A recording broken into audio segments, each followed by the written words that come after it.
Now, I recognize the principle of, well, we got to get it right. That's the overriding principle no matter what.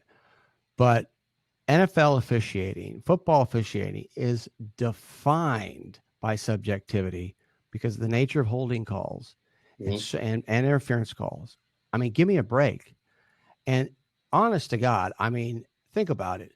People are, I mean, you see these drive by, not that they're not legitimate, I guess, in some cases, where there's interference or there's not interference, and then you get 5 million people all over it. And this is unprecedented how bad it is. And I'm thinking to myself the whole time I'm watching this stuff, and this happens particularly in the playoffs, the reviews and it slows the game down so dramatically as to make it almost unwatchable. We got to get it right. Well, it's be careful what you wish for, because I think that that's the other side of what's happened this season, and that's the great dilemma is that you're going to have a lot of mistakes by the officials, but do you really want them calling everything out there? Because don't you think that people would be complaining about that? That'd be the next thing.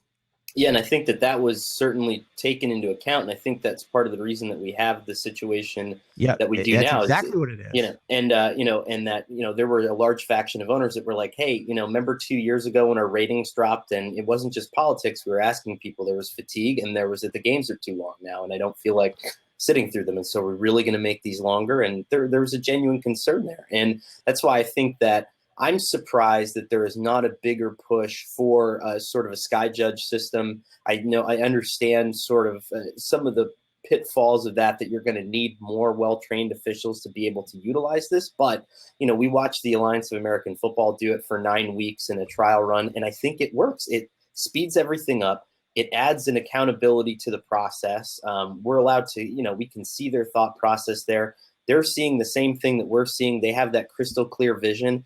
And that way calls can be adjusted on the fly. We don't need this 3-minute interview, process on the sideline where they're looking at stuff. They're talking to Al Riveron. They're talking to all these other people. It's a guy up there that's already looking at a crystal clear picture of what's going on and saying, hey, just fix this real quick, go to the field and call this. And I think that hopefully that's where we're headed, because that can solve so many of their problems. But you're right. There's always going to be the subjectivity calls, the holding, that kind of stuff.